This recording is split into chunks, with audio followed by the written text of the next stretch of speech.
அடியே OG is பேக்கரியே.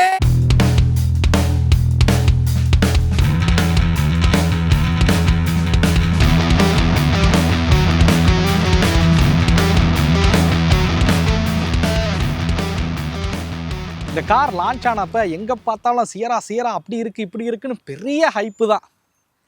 அவங்க கொடுத்த அந்த ஹைப்புக்கு இந்த சியரா ஒர்த் இல்லையா? அதை தான் இந்த வீடியோவில் நம்ம பார்க்க போகிறோம். வாங்க வீடியோக்குள்ளே போகலாம்.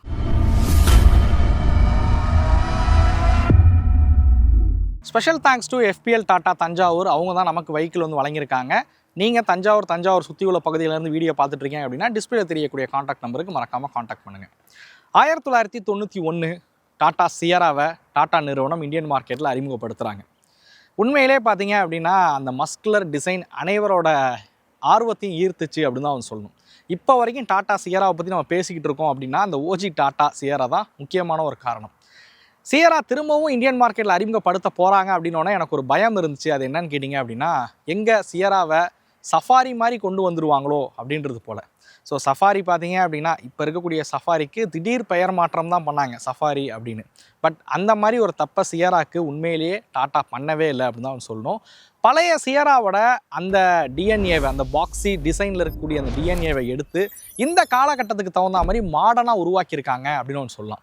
இந்த கார் பார்த்தீங்க அப்படின்னா ஃபீச்சரிஸ்டிக்காகவும் மாடர்னாகவும் பார்க்குறது கொஞ்சம் ஈவி கார் சாயில்லையும் இருக்கிற மாதிரி கொடுத்துருக்காங்க அப்படின்னு சொல்லுவேன். டிசைன் அப்படிங்கிறது சப்ஜெக்டிவ் தான். உங்களுக்கு பிடிச்சிருக்கா என்ன அப்படிங்கிறத மறக்காமல் கமெண்ட் பண்ணுங்கள். இந்த டிசைனில் இருக்கக்கூடிய மித்த விஷயங்கள் நம்ம 1 by 1 பார்க்க ஆரம்பிப்போம். ஸோ இந்த காரை ஆர்காஸ் பிளாட்ஃபார்மில் தான் உருவாக்கியிருக்காங்க. ஸோ இந்த பிளாட்ஃபார்ம் எல்லா டெரைனுக்கும் ஏற்ற மாதிரியான ஒரு பிளாட்ஃபார்மாக உருவாக்கியிருக்காங்க அப்படின்னு சொல்லலாம். ஆல்வீல் டிரைவ் கேப்பபுளாகவும் இருக்கும். அதே சமயத்தில் ஈவிக்கும் அடாப்ட் பண்ணப்பட்ட ஒரு பிளாட்ஃபார்ம் தான்.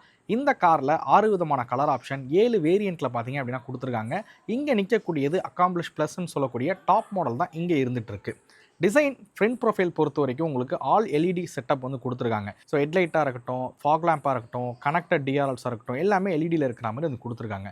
ஃப்ரண்ட்டில் இருக்கக்கூடிய அந்த கிளாசி பிளாக் கிரில்ஸ் பார்க்குறது ரொம்ப சூப்பராகவே இருக்குது. லென்த்தை பொறுத்த வரைக்கும் 4340 mm, அகலத்தை பொறுத்த வரைக்கும் 1845, ஹைட்டை பொறுத்த வரைக்கும் 1715, wheel base 2730, ground clearance 205 mm கொடுத்துருக்காங்க. என்னதான் இந்த காரோட சைட் ப்ரொஃபைலில் இந்த R19 alloy wheels, flush door handle, black கலரில் இருக்கக்கூடிய எலக்ட்ரானிக் அட்ஜஸ்டபிள் மிரர் இந்த மாதிரிலாம் கொடுத்துருந்தாலும் நம்மளை இருக்கிறது என்னவோ இந்த சைட் ப்ரொஃபைலில் இருக்கக்கூடிய இந்த கிளாஸ் ஏரியா தான். சியரா அப்படின்னாலே நமக்கு ஞாபகம் வரக்கூடியது அந்த சைட் ப்ரொஃபைலில் இருக்கக்கூடிய அந்த கவர்டு கிளாஸ் ஏரியா தான். அது ஒரு பேனாரோமிக் ஃபீலை பார்த்தீங்க அப்படின்னா அந்த கார் வந்து கொடுக்கும் அப்படின்னு சொல்லலாம். ஸோ அதே மாதிரி தான் இதை வந்து பண்ணியிருக்காங்க. பட் இதை வந்து ரூஃப் வரைக்கும் அவங்க வந்து கிளாஸை வந்து கொண்டு போகாமல் இந்த டோரோடையே வந்து முடிச்சிருக்காங்க அப்படின்னு சொல்லலாம். உள்ளேருந்து பார்க்கும்போது நல்லா வெளிச்சமாக இருக்கக்கூடிய ஒரு கேபினாக தான் தெரியுது. ஏன்னா நீங்கள் காரில் ஸோ இந்த இடமா இருக்கும், டிரைவர் சைடு, கோ டிரைவர் சைடு, பின்னாடி இருக்கக்கூடிய இந்த குவார்ட்டர் பேனல் எல்லாமே பார்த்தீங்கன்னா பெருசாக இருக்கிற மாதிரி வந்து கொடுத்துருக்காங்க. உள்ள கேபின் ரொம்ப வெளிச்சமாக இருக்குது. இன்னும் சொல்லணும்னா பேனோரமிக் சன்ரூஃபோட சேர்த்து. பட் இங்கே இருக்கக்கூடிய மிகப்பெரிய பிரச்சனை என்னவா இருக்குது தெரியுங்களா? ஏசி அந்த லெவலுக்கு கூலிங் பத்தலை. நீங்கள் ஏசி போட்டிங்க அப்படின்னா கூல் ஆகிறதுக்கு, அந்த கேபின் கூலிங் ஆகிறதுக்கு கொஞ்சம் லேட் ஆகுது அப்படின்னு சொல்லலாம். இது இந்த டிசைனில் இருக்கக்கூடிய ஒரு மிகப்பெரிய ஃப்ளாவாக நான் வந்து பார்க்குறேன். அப்படியே வெஹிக்கிளோட டெயில் ப்ரொஃபைல் விஷயத்துக்கு வருவோம். ஸோ சடனாக இந்த டெயில் ப்ரொஃபைல் பார்க்கும்போது பெருசாக நிறைய பேருக்கு வந்து பிடிக்கலை அப்படின்னு ஒன்று சொல்லுவேன். ஒரு கனெக்டட் டெயில் லைட் மாதிரி வந்து கொடுத்துருக்காங்க. சியராவோட பேட்சிங் வந்து இருக்கிற மாதிரி கொடுத்துருக்காங்க. வைப்பர் ஆக்சுவலாக பார்த்தீங்க அப்படின்னா இந்த ஸ்பாய்லருக்கு உள்ளே பார்த்தீங்க அப்படின்னா அந்த வைப்பரை வந்து டக்கின் பண்ணியிருக்காங்க. ஸோ டிசைனாக பார்க்குறதுக்கு வந்து மேபி இந்த ரியர் ப்ரொஃபைல் நிறைய பேருக்கு பிடிக்கலை அப்படின்னாலும் ஓவராலாக அந்த காரோட டிசைன் வந்து உண்மையிலே சீரியஸ்லி ரொம்ப சூப்பராக தான் பண்ணியிருக்காங்க. மேலே வந்து பார்க்கலாம் ஷார்க் பின் ஹேண்டெல்லாம் கொடுத்துருக்காங்க. ஸோ வெஹிக்கிளோட பூட் ஸ்பேஸ் விஷயத்துக்கு வருவோம். இந்த டெயில் கேட் பார்த்தீங்க அப்படின்னா ஒரு எலக்ட்ரானிக் டெயில் கேட்டாக தான் உருவாக்கியிருக்காங்கன்னு சொல்லலாம். ஸோ 622 லிட்டர் பூட் ஸ்பேஸ் இந்த காரில் கொடுத்துருக்காங்க. இந்த செக்மெண்ட்லேயே பார்த்தீங்க அப்படின்னா அதிகமான பூட் ஸ்பேஸ் ஆஃபர் பண்ணக்கூடிய காருன்னு சொல்லுவேன் சியராவை பொறுத்த வரைக்கும். ஸோ மேலே வந்து பார்சல் ட்ரே இருக்குது. இங்கே 12 வோல்ட்டுக்கான சாக்கெட்டு, கேரி பேக் மாட்டுறதுக்கான ஹூக்கு, JBLோட சப்வூஃபர் பார்த்தீங்கன்னா இங்கே வந்து இருக்கிற மாதிரி கொடுத்துருக்காங்க. ஸ்பேர் வீல் இதுக்குள்ளே கிடையாது. கீழே பார்த்தீங்க அப்படின்னா ஸ்பேர் வீல் இருக்கிற மாதிரி வடிவமைச்சிருக்காங்க. ஸோ ஓவராலாக இந்த டிசைன் உங்களுக்கு பிடிச்சிருக்கா என்னன்றதை மறக்காமல் கமெண்ட் பண்ணுங்கள். டிசைன் அப்படிங்கிறது சப்ஜெக்டிவ் தான். உங்களுக்கு பிடிச்சிருக்கா என்னன்றதை மறக்காமல் கமெண்ட் பண்ணுங்கள். ஸோ வாங்க நம்ம காரோட இன்டீரியருக்கு போவோம். மேஜராக இதில் ஃபீச்சர்ஸ் பேக்டான ஒரு கார்னு தான் சொல்லிட்டேன் ஆரம்பத்துலேயே. அதனால் என்னென்ன விஷயங்கள் எங்கெங்கே இருக்குது அப்படின்னு காட்ட வேண்டிய அவசியம் இருக்காது. ஸோ நான் வந்து இதில் ஜஸ்ட்டு என்னோடய எக்ஸ்பீரியன்ஸை மட்டும் உங்கள் கூட பகிர்ந்துக்கிறேன். ஸோ இது பார்த்தீங்க அப்படின்னா 6-way பவர் அட்ஜஸ்டபிள் சீட் பார்த்தீங்க அப்படின்னா கொடுத்துருக்காங்க. வித் மெமரி ஃபங்க்ஷனோட இருக்கக்கூடிய சீட் பார்த்தீங்க அப்படின்னா இதில் இருக்குது. அது மாதிரி வென்டிலேட்டட் ஃபங்க்ஷனும் பார்த்தீங்க அப்படின்னா டிரைவர் அண்ட் கோ டிரைவருக்கு இருக்கிற மாதிரி வந்து கொடுத்துருக்காங்க. ஸோ இதில் இம்பார்ட்டண்டான ஒரு விஷயம் என்னென்னு கேட்டிங்க அப்படின்னா, இதில் தை சப்போர்ட் வந்து உங்களுக்கு அட்ஜஸ்டபுளாக இருக்கிற மாதிரி கொடுத்துருக்காங்க. ஸோ இங்கே நீங்கள் வந்து பார்க்கலாம். ஸோ இது நார்மலாக இருக்கக்கூடிய தை சப்போர்ட், பட் இதை ப்ரெஸ் பண்ணிங்கன்னா உங்களால் இதை அட்ஜஸ்ட் பண்ணிக்கவும் முடியும். ஸோ இது உண்மையிலேயே உட்காரும் போது பார்த்தீங்க அப்படின்னா நல்ல கம்ஃபர்ட்டை வந்து கொடுக்குது அப்படின்னு சொல்லுவேன். இந்த தைக்கு வந்து நல்ல சப்போர்ட் பார்த்தீங்க அப்படின்னா இது உண்மையிலே வந்து கொடுக்குது. ஸோ ஹெட்ரூம் நல்லா வந்து பண்ணியிருக்காங்க. சீட்டோட கம்ஃபர்ட் வந்து பெட்டராகவே இருக்குது. அப்படியே நம்ம இன்டீரியர் டேஷ்போர்டு விஷயத்துக்கு வருவோம். ஸோ இது வந்து ஒரு கான்செப்ட் காரில் உட்காந்து ஒரு ஃபீலை கொடுக்குதுன்னு சொல்லுவேன். இதோட டேஷ்போர்டு அரேஞ்ச்மெண்ட் பார்த்தீங்க அப்படின்னா இப்போ ரீசெண்டாக இந்த ட்ரிபிள் ஸ்க்ரீன் லேஅவுட் வந்து ரொம்ப ஃபேமஸ் ஆக ஆரம்பிச்சிருச்சு. பார்க்குறதுக்கு உண்மையிலே ரொம்ப ஸ்போர்ட்டியராக இருக்குது. ரொம்ப அந்த கான்செப்ட் கார் மாதிரி தான் எனக்கு ஃபஸ்ட்டு இந்த டேஷ்போர்டு அரேஞ்ச்மெண்ட்லாம் பார்க்கும்போது தோணுச்சு அப்படின்னு சொல்லுவேன். ஸோ இதில் பார்த்தீங்க அப்படின்னா ஆண்ட்ராய்ட் ஆட்டோ, ஆப்பிள் கார்ப்ளே ஒயர்லெஸ்ஸாக கனெக்ட் பண்ணிக்க முடியும். பில்டினாக வந்து அலெக்ஸா வந்து கொடுத்துருக்காங்க. ஸோ இந்த மாதிரியான ஃபீச்சர்ஸ் எல்லாம் இந்த காரில் வந்து இருக்கிற மாதிரி வடிவமைச்சிருக்காங்க. ஸோ பேசஞ்சருக்கும் பார்த்தீங்க அப்படின்னா இங்கே ஒரு பேசஞ்சர் டிஸ்பிளே வந்து கொடுத்துருக்காங்க. ஸோ அதில் பார்த்தீங்க அப்படின்னா உங்களுக்கு மியூசிக் சிஸ்டமோட கண்ட்ரோல் பண்ணுறது, அதே மாதிரி மூவி எதாவது பார்க்கணும் கொள்ளணும் அப்படின்னா இதில் உங்களால் வந்து பார்த்துக்கவும் முடியும். ஏசியோட கண்ட்ரோல்ஸ் எல்லாமே பார்த்தீங்க அப்படின்னா உங்களுக்கு டச்சில் இருக்கிற மாதிரி வந்து கொடுத்துருக்காங்க. ஸோ எனக்கு பொதுவாகவே இந்த மாதிரி டச்சில் இருக்கிற விஷயங்கள் வந்து அந்த லெவலுக்கு பிடிச்சதில்லை.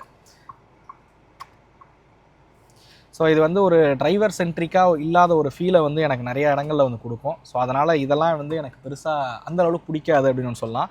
ஸோ இதெல்லாம் வந்து கொஞ்சம் பட்டன்ஸ் இருக்கிற மாதிரி கொடுத்துருந்தாங்க அப்படின்னா நல்லா இருந்திருக்கும். ஸோ 12 JBL ஸ்பீக்கர்ஸ் பார்த்தீங்க அப்படின்னா இந்த காரில் வந்து பயன்படுத்தியிருக்காங்க. நீங்கள் இங்கே வந்து பார்க்கலாம். ஸோ இதுவுமே வந்து ஒரு சவுண்ட் பார் தான் இதில் வந்து கொடுத்துருக்கோம் அப்படின்ட்டுருக்காங்க. ஸோ இந்த இடத்துல வந்து ஒரு சவுண்ட் பார் வந்து கொடுத்துருக்கோம் அப்படின்ட்டுருக்காங்க. JBLோட 12 ஸ்பீக்கர்ஸ் வந்து கொடுத்துருக்காங்க. ஆடியோ எக்ஸ்பீரியன்ஸ் அப்படிங்கிறது உண்மையிலேயே ரொம்ப நல்லா பண்ணியிருக்காங்க அப்படின்னு நான் சொல்லுவேன். ஸோ பேடல் ஷிஃப்டராக இருக்கட்டும், ஸோ கியர் லிவர்ஸ் பார்த்தீங்க அப்படின்னா இதில் வந்து கொடுத்துருக்காங்க. ஸோ இந்த இடத்துல வந்து ஒயர்லெஸ் சார்ஜிங் போர்ட் வந்து இருக்கிற மாதிரி கொடுத்துருக்காங்க. இங்கே சின்ன ஸ்டோரேஜ் வந்து கிடைக்குது. இந்த ஆம்ரெஸ்ட்டை உங்களால் முன்னாடி பின்னாடி நகர்த்திக்கவும் முடியும். ஸோ எலக்ட்ரானிக் பார்க்கிங் பிரேக் இங்கே வந்து இருக்குது. பட் ஆனால் ஆட்டோ ஹோல்ட் ஃபங்க்ஷன் பார்த்தீங்க அப்படின்னா இந்த சைடில் இருக்கிற மாதிரி வந்து கொடுத்துருக்காங்க. ஸோ அதே மாதிரி இங்கே ட்ராக்ஷன் மோடு ஷிஃப்ட் பண்ணுறது உங்களுக்கு இந்த சைடு கீஸ் மாதிரி வந்து கொடுத்துருக்காங்க. இங்கே பார்த்தீங்க அப்படின்னா உங்களுக்கு சிட்டி அண்ட் ஸ்போர்ட்ஸ் மோடை உங்களால் இதுலேருந்து மாற்றிக்கவும் முடியும். ஸோ இது வந்து டெயில் வந்து ஓப்பன் பண்ணுறதுக்கு. ஸோ காரோட இன்டீரியர் பார்த்தீங்க அப்படின்னா உண்மையிலேயே நல்ல கம்ஃபர்டபுளாகவும் அதே மாதிரி லைட் நிறைய உள்ளே வரா மாதிரி வந்து இந்த டேஷ்போர்ட் அரேஞ்ச்மெண்ட்லாம் வந்து பண்ணியிருக்கிறது ரொம்ப நல்லா இருக்குது. பட் இதில் ஒரு சின்ன நெகட்டிவாக நான் பார்க்குற விஷயம் பார்த்தீங்க அப்படின்னா இது ஆக்சுவலாக டெமோ கார் தான். ஸோ இந்த இடங்கள்லாம் பார்க்கலாம் நீங்கள். ஸோ இப்பயே வந்து கலர் வந்து ஃபேடாகி கொஞ்சம் அழுக்காக இருக்கிறத உங்களால் வந்து பார்க்க முடியும். அதுமாதிரி கை வைக்கக்கூடிய இந்த டோர் இந்த இடங்கள்லையும் பார்த்தீங்க அப்படின்னா கொஞ்சம் அழுக்காக வந்து இருக்குது. ஸோ இந்த இன்டீரியர் கொஞ்சம் ஹைலி மெயின்டைன் பண்ணக்கூடிய ஒரு இன்டீரியராக தான் நான் வந்து பார்க்குறேன். பட் சாஃப்ட் டச் மெட்டீரியர்லாம் வந்து பண்ணியிருக்காங்க. இன்டீரியர் கேபினில் வந்து எனக்கு தெரிஞ்சு ஃபிட் அண்ட் ஃபினிஷ் வந்து ஓகே அப்படின்னு சொல்லுவேன். ஒரு ஹார்டான பிளாஸ்டிக் தான் இதில் வந்து பயன்படுத்தியிருக்காங்க. நம்ம அப்படியே ரியர் சீட் விஷயத்துக்கு வருவோம். ஸோ இங்கே வந்து சன்ஷேட் வந்து கொடுத்துருக்காங்க. ரியர் சீட்டில் பார்க்கலாம் நல்ல தை சப்போர்ட்டுங்க. நல்ல தை சப்போர்ட்டு, நல்ல லெக் ரூம் பார்த்தீங்க அப்படின்னா கொடுத்துருக்காங்க. அதே மாதிரி ஹெட்ரூமும் பாருங்கள், நல்ல ஹெட்ரூமு. 3 ஹெட்ரெஸ்டரும் அட்ஜஸ்டபிள் ஹெட்ரெஸ்டர் கொடுத்துருக்காங்க. கார் வந்து நல்ல அகலமான ஒரு கார் அப்படிங்கிறனால இந்த சீட்டில் 3 பேர் உங்களால் உட்காரவும் முடியும். ஸோ ஹார்ம்ரெஸ்ட்டு அதில் கப் ஹோல்டர்ஸ் இருக்கிற மாதிரி அது கொடுத்துருக்காங்க. கம்ஃபோர்ட் ரீதியாக பார்க்கும்போது ரொம்ப நல்லாவே பண்ணியிருக்காங்கன்னு சொல்லுவேன். ரியர் சீட் கம்ஃபோர்ட் பொறுத்த வரைக்கும் இந்த சீட் பார்த்தீங்க அப்படின்னா உங்களுக்கு 2 ஸ்டெப் அட்ஜஸ்டபிள். ஸோ இப்படி வச்சுக்கலாம், அப்படி இல்லைன்னா இந்த மாதிரி இது பண்ணிக்கலாம். So 2 step adjustable reclining function பார்த்தீங்க அப்படின்னா இந்த காரில் இருக்குது. ஸோ அதே மாதிரி ரியரில் ஏசி வெண்ட்டாக இருக்கட்டும், 65 வாட்ஸ்க்கான ஃபாஸ்ட் சார்ஜிங்காக இருக்கட்டும், இங்கே மொபைல் ஃபோன் வைக்கிறதுக்கு போர்ட்டாக இருக்கட்டும், எல்லாமே பார்த்தீங்க அப்படின்னா ரொம்ப யூசர் ஃப்ரெண்ட்லியாக வந்து கொடுத்துருக்காங்க அப்படின்னு சொல்லலாம். ஸோ கம்ஃபோர்ட் ரீதியாக இந்த காரை எந்த ஒரு குறையும் சொல்ல முடியாது, நல்லா கம்ஃபர்டபுளாகவே இருக்குது. ஸோ ஃபீச்சர்ஸ் நான் ஆரம்பத்திலே சொன்னேன், ஒரு ஃபீச்சரிஸ்டிக்கான காராக தான் இந்த காரை உருவாக்கியிருக்காங்க அப்படின்னு. எல்லா ரிவ்யூலையும் ஃபீச்சர்ஸ்லாம் எக்ஸ்பிளைன் பண்ணியிருப்பாங்க. நான் இந்த டிஸ்பிளேல வந்து கொடுக்குறேன் என்னெல்லாம் ஃபீச்சர்ஸ் இருக்குது அப்படின்னு. நீங்கள் எதிர்பார்க்கக்கூடிய அனைத்து ஃபீச்சர் இந்த காரில் கொடுத்துருக்காங்கன்னு சொல்லுவேன். ஹெட்அப் டிஸ்பிளேவாக இருக்கட்டும், டால்பி அட்மாஸாக இருக்கட்டும், அடாஸ் லெவல் 2 மாதிரியான ஃபீச்சர், லெவல் 2 ப்ளஸ் மாதிரியான ஃபீச்சர் பார்த்தீங்க அப்படின்னா இந்த காரில் வந்து கொடுத்துருக்காங்க. சேஃப்டி ஆஸ்பெக்ட்லேயும் எந்த ஒரு குறையும் சொல்ல முடியாது. 4 wheel disc brake, ABS, EBD, அதேமாதிரி 6 ஏர் பேக்கு, இந்த மாதிரியான சேஃப்டி ஃபீச்சர்ஸ் எல்லாம் பார்த்தீங்க அப்படின்னா இந்த காரில் வந்து கொடுத்துருக்காங்க.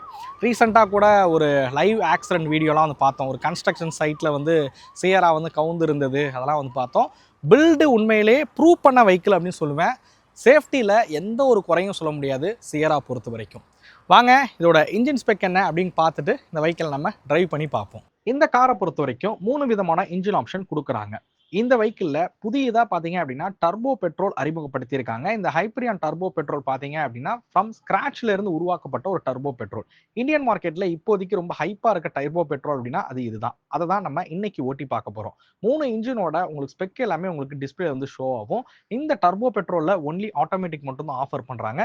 வாங்க இந்த வெஹிக்கிளை நம்ம டிரைவ் பண்ணி பார்க்கலாம். ஓகே வீலர்ஸ், நம்ம வெஹிக்கிளை ஓட்டி பார்ப்போம். ஸோ நம்ம கூட இருக்கிறது NA பெட்ரோல் இன்ஜின் தான். ஆஸ் யூஷுவல் நான் கீ காட்டுவேன், அதை காமிச்சிட்றேன் உங்களுக்கு எப்படி இருக்குன்னு பாருங்கள். Lock, unlock, find my vehicle, அப்புறம் பூட் ஓப்பன். ஸோ அதுக்கான ஃபங்க்ஷன் கொடுத்துருக்காங்க. புதுசாக டிசைன் பண்ணியிருக்காங்க. சொல்லலாம் அந்த கீ வந்து பார்க்க ரொம்ப நல்லாவே இருக்குது. ஸோ நம்ம ஓட்டக்கூடியது ஆட்டோமேட்டிக் தான். டிரைவில் வச்சாச்சு.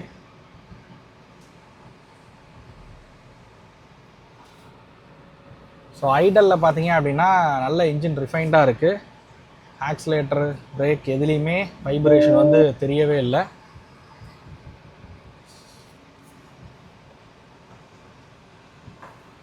போக ஆரம்பிக்கலாம். ஸோ நம்ம ஹைவேல தான் இந்த வெஹிக்கிளை வந்து ட்ரைவ் பண்ண போகிறோம். ஹை ஸ்பீடு எப்படி இருக்குது அப்படிங்கிறத பார்ப்போம். அடுத்ததாக பர்ஃபார்மன்ஸ் விஷயத்துக்கு வருவோம். யூஸ்வலாக turbo petrol top and performance பெட்டராக இருக்கும். பட் இந்த வெஹிக்கிளை பொறுத்த வரைக்கும் லோ ரேஞ்சும் சரி, மிட் ரேஞ்சும் சரி, அதுவுமே பெட்டராக இருக்கிற வகையில் உருவாக்கியிருக்காங்க அப்படின்னு சொல்லலாம். ஒவ்வொரு கியருக்குமே அந்த 1750 அந்த பவர் பேண்டுக்குள்ளேயே இந்த வெஹிக்கிளை வந்து வச்சிருக்கிறது இந்த வெஹிக்கிளை ஒரு பவர்ஃபுல்லான இன்ஜினாக வந்து ஃபீல் பண்ண வைக்குது அப்படின்னு சொல்லுவேன். ரொம்ப ஹை பர்ஃபார்மன்ஸ் வந்து கொடுக்குதா, ரொம்ப ஸ்போர்ட் இன்ஜின் மாதிரி இது வந்து ரியாக்ட் பண்ணுதான்னு கேட்டால் அந்த லெவலுக்கு இல்லை. பட் லீனியர் பர்ஃபார்மன்ஸை தாண்டி ஒரு ஸ்டெப் மேலே இருக்கு அப்படின்னு சொல்லலாம். இதில் பயன்படுத்திருக்க அந்த டார்க் கன்வெர்ட்டர் பார்த்தீங்க அப்படின்னா உண்மையிலேயே ரெஸ்பான்சிவாக இருக்கு. ஒவ்வொரு கியர்ஸும் பார்த்தீங்க அப்படின்னா குயிக்காக வந்து ஷிஃப்ட் ஆகுது அப்படின்னு சொல்லலாம். ஐஷின் ஜாப்பனீஸ் பிராண்டோட அந்த டார்க் கன்வெர்ட்டர் தான் இதில் வந்து பயன்படுத்தியிருக்காங்க. உண்மையிலேயே ரொம்ப ரெஸ்பான்சிவான ஒரு டார்க் கன்வெர்ட்டர்னு சொல்லுவேன் இந்த வெஹிக்கிளில் பயன்படுத்தியிருக்கிறது. பட் ஆனால் ஒரு சின்ன வைப்ரேஷன் பார்த்தீங்க அப்படின்னா அந்த இன்ஜின் அந்த ஓடுறது தெரியுது. இந்த சீட்டில் லைட்டாக அந்த சின்ன வைப்ரேஷன் தெரியுது. ஸ்டேரிங்கில் பார்த்தீங்கன்னா அந்த சின்ன வைப்ரேஷன் பார்த்தீங்க அப்படின்னா ஃபீல் ஆகுதுன்னு சொல்லலாம். ஸோ இன்னும் கொஞ்சம் ரிஃபைண்டாக இந்த இன்ஜினை பண்ணியிருந்தாங்க அப்படின்னா இன்னுமே நல்லா இருந்திருக்கும். பட் வெஹிக்கிளோட ரைட் அண்ட் ஹேண்ட்லிங் விஷயத்துக்கு வருவோம். இந்த உட்காந்து ஓட்டக்கூடிய ரைடிங் போஷரே பார்த்தீங்க அப்படின்னா நல்ல ஒரு அப்ரைடான ஒரு ரைடிங் போஷர் தான் இருக்குது இந்த காரை பொறுத்த வரைக்கும். ஸோ ஒரு கமாண்டிங்கான ஒரு ரைடிங் போஷர் அப்படின்னு ஒன்று சொல்லலாம். ஒரு ப்ராப்பர் ஒரு SUVயில் உட்காந்து ஓட்டினா எந்த லெவலில் இருக்குமோ அந்த மாதிரியான ஒரு ரைடிங் போஷர் பார்த்தீங்க அப்படின்னா இதில் கொடுத்துருக்காங்க. விசிபிலிட்டியும் பார்த்தீங்க அப்படின்னா அந்த இன்ஜின் ஹுட் வந்து நல்லா பெருசாக தெரிகிறதா இருக்கட்டும், ரொம்ப ஒரு ப்ராப்பரான ஒரு SUVயில் உட்காந்து ஓட்டுற ஒரு ஃபீலை கொடுக்குதுன்னு சொல்லுவேன் இந்த காரை பொறுத்த வரைக்கும். வெஹிக்கிளோட ரைட் அண்ட் ஹேண்ட்லிங் நம்ம ஏதாவது ஒரு கார்னர் எடுக்கும்போது வந்து செக் பண்ணி பார்ப்போம். இந்த வெஹிக்கிளோட சஸ்பென்ஷனில் பார்த்தீங்க அப்படின்னா FDD வந்து பயன்படுத்திருக்காங்க. ஃப்ரீக்வென்ஷியலி டிபெண்டிங் டேம்பிங் சிஸ்டம் பார்த்தீங்க அப்படின்னா இந்த சஸ்பென்ஷனில் வந்து கொடுத்துருக்காங்க. இதனால சஸ்பென்ஷன் பெட்டராக இருக்கும் அப்படிங்கிறாங்க. ஆக்சுவலாக இது ஒரு சின்ன பேனிக் பிரேக் தான். பட் பிரேக் கொஞ்சம் ஸ்பாஞ்சியாக இருக்கிற ஒரு ஃபீலை வந்து கொடுக்குது. அப்படி வைக்கும் போது அப்படியே வண்டி இழுத்துட்டு போகிற ஒரு ஃபீலை வந்து கொடுக்குது. ஸோ 4 வீல்லையும் டிஸ்க் பிரேக் கொடுத்துருக்காங்க. ஸோ நம்ம கொஞ்சம் ஆக்சலரேட் பண்ணி பார்ப்போம். ஹையர் RPM புஷ் பண்ணி பார்ப்போம். ஏன்னா ஒரு சின்ன கார்னர் வந்து வருது, ஒரு லெஃப்ட் கார்னர். அதில் எப்படி ஸ்டேபிளாக ஹேண்டில் ஆகுதா அப்படிங்கிறத பார்க்கலாம். ஒரு 100+ தான் நம்ம வந்து பண்ணுறோம். நல்லா இருக்குங்க, பெருசாக திருப்புறதே தெரியல, நல்லா ஸ்டேபிளாக இருக்குது. ஸோ ஒரு 123 கிலோமீட்டர் 125 போயிட்டுருக்கோம். ஸோ அந்த ஸ்பீட்லேயுமே நல்ல ஸ்டேபிளாக ஹேண்டில் ஆகுது. திரும்ப ஒரு ரைட் கார்னர் நல்லாவே இருக்குது. நான் உட்காந்து ஓட்டும் போதே அந்த ரைடிங் போஷர் தான் எனக்கு ரொம்ப பிடிச்சிருக்கு. ரொம்ப கமாண்டிங்கான ஒரு ரைடிங் போஷர். ஒரு ப்ராப்பர் SUVயில் உட்காந்தா எந்த லெவலில் ஒரு ஃபீலை கொடுக்குமோ அந்த மாதிரி இருக்குது. ஒரு மிட் சைஸ் SUV மாதிரியே தெரியல இந்த காரை பொறுத்த வரைக்கும். ஸோ ஆக்சுவலாக A பில்லர் பார்த்தீங்க அப்படின்னா கொஞ்சம் திக்கான A பில்லர் தான். ஒரு மைனர் பிளைண்ட் ஸ்பாட்டை வந்து கிரியேட் பண்ணுது அப்படின்னு வந்து சொல்லலாம். பட் இந்த இடம்லாம் வந்து பெருசாக உங்களுக்கு பிளைண்ட் ஸ்பாட்டை வந்து கிரியேட் பண்ணவே இல்லை. அதேமாதிரி பின்னாடியும் ரியர் வியூவும் நம்ம நல்லா பார்க்கவே முடியுது. 3 பேர் உட்காந்தாலுமே நம்ம ரியரில் வந்து வியூவை வந்து பார்க்க முடியும் அப்படின்னு சொல்லுவேன். மிரரும் வந்து ஓகே, மிரர் பெருசாக பிளைண்ட் ஸ்பாட் கிரியேட் பண்ணல. பட் பின்னாடி இருக்க வெஹிக்கிளை நல்லா தெளிவாக பார்க்குற வகையில் தான் கொடுத்துருக்காங்க. ஸோ அவுட்டர் நாய்ஸ்லாம் கேபின்குள்ளே எப்படி கேட்குதுன்னு பார்ப்போம். நான் ஏசியை மட்டும் ஆஃப் பண்ணுறேன். ஸோ ஃபேன் ஸ்பீடு ஃபுல்லாக ஆஃப் பண்ணிட்டேன். ஆக்சுவலாக இந்த சஸ்பென்ஷன் இந்த ஒரு சின்ன மேடு, இந்த இதுக்கிட்ட இருக்கிற மேடு தான், அதாவது பிரிட்ஜு கனெக்ட் ஆகிறக்கிட்ட இருக்கிற மேடு தான். பட் அதில் நல்லாவே இருந்துச்சு, கம்ஃபர்டபுளாகவே இருக்குது.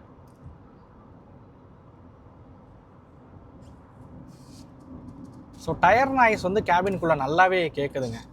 ஏசி பாட்டு இதெல்லாம் ஆஃப் பண்ணிட்டீங்க அப்படின்னா டயர் நாய்ஸ் வந்து கேபின்குள்ளே நல்லாவே கேட்குது. பட் இன்ஜின் நாய்ஸ் வந்து கேட்கலை. கொஞ்சம் ஸ்பீட் பில்ட் பண்ணி பார்ப்போம், இன்னும் விண்ட் நாய்ஸ்லாம் வந்து இருக்கா அப்படிங்கிறத.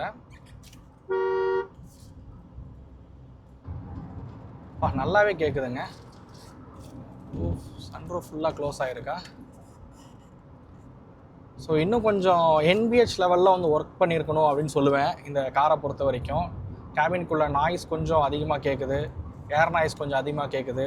அதுமாதிரி இன்ஜினோட ரிஃபைன்மெண்ட் லெவல், அதாவது வைப்ரேஷன்லாம் இன்னும் கொஞ்சம் நல்லா பண்ணியிருந்தாங்க அப்படின்னா இன்னுமே நல்லா இருக்கும் அப்படின்னு சொல்லுவேன். மற்றபடி இந்த கார் வந்து கார்னரிங் ஸ்டெபிலிட்டிலேருந்து இப்போ நம்ம ஆல்மோஸ்ட் ஒரு 120 கார்னர் பண்ணுறோம். So right and handling, stability இது எல்லாமே ரொம்ப சூப்பராக வந்து பண்ணியிருக்காங்க. ஸோ இதுதான் சொன்னேன். இப்போ பாருங்கள், நான் ஏசி ஆன் பண்ணோம், நான் ரோட்டை விட்டுட்டு ஏசியை பார்த்து ஆன் பண்ணுற ஒரு சூழல் வந்து இருக்குது இந்த மாதிரி கொடுத்துருக்கனால.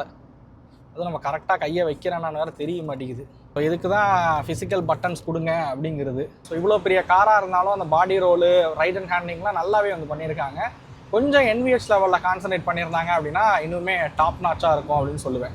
அதே மாதிரி எல்லாரும் கேட்கக்கூடியது மைலேஜ் எவ்வளோ கொடுக்கும் அப்படின்னு தான்.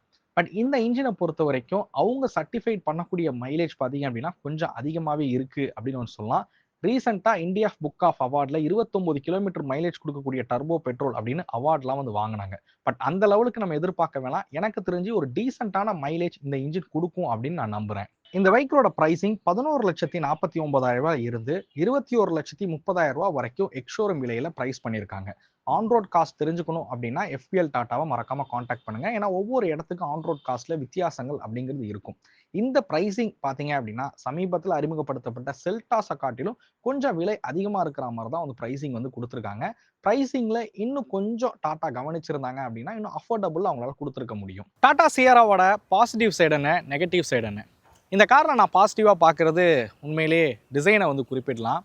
இதோட ரோட் ப்ரெசன்ஸும் சரி, இதோட டிசைனும் சரி ரொம்ப ஐ கேட்சியாக இருக்குது அப்படின்னு நான் சொல்லுவேன்.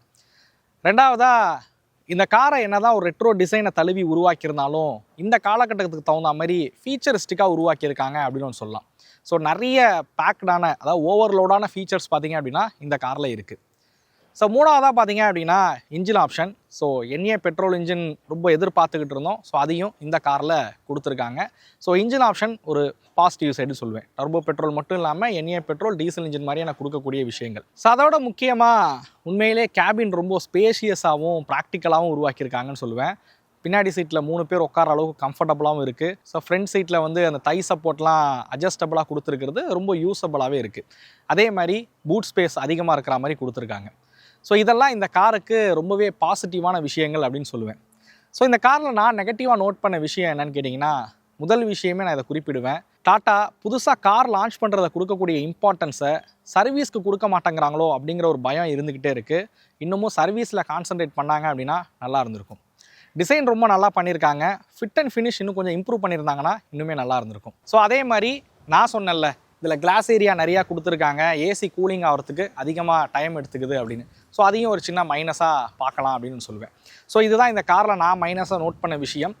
டீசல் இன்ஜினோட பர்ஃபார்மன்ஸ் கம்மியாக இருக்குது அப்படிங்கிறதும் நிறைய பேர் சொல்கிறாங்க. பட் நான் ஓட்டி பார்த்த வகையில் எனக்கு தெரிஞ்சு செல்டா, கிரிட்டா இது எந்த அளவுக்கு பர்ஃபார்மன்ஸ் இருக்குமோ அதே பர்ஃபார்மன்ஸை இந்த காரில் நீங்கள் எதிர்பார்க்கலாம். ஸோ இதுதான் நான் இந்த காரில் பாசிட்டிவாகவும் நெகட்டிவாகவும் பார்த்த விஷயங்கள். ஒரே வார்த்தையில் சொல்லணும் அப்படின்னா இந்த கார் பர்ஃபெக்டா அப்படின்னு என்கிட்ட கேட்டிங்கன்னா சத்தியமாக எனக்கு அதுக்கு பதில் இல்லை. பட் இந்த கார் ஒரு போரிங்கான கார் இல்லை அப்படின்னு மட்டும் சொல்லுவேன். ஏன்னா மாடர்னாக இருக்கக்கூடிய டிசைன், இப்போ காலகட்டத்துக்கு தேவையான ஃபீச்சர்ஸ் இதெல்லாம் பேக் பண்ணி இந்த காரை வந்து உருவாக்கியிருக்காங்க. இந்த வீடியோ உங்களுக்கு பிடிச்சிருக்கும் அப்படிங்கிறத நம்புகிறேன். இந்த வீடியோ பற்றின கருத்துக்களை மறக்காமல் கமெண்ட் பண்ணுங்கள். அடுத்த வீடியோவில் சந்திக்கும் வரை தமிழ் வீல்ஸ் மணிகண்டன். நன்றி, வணக்கம்.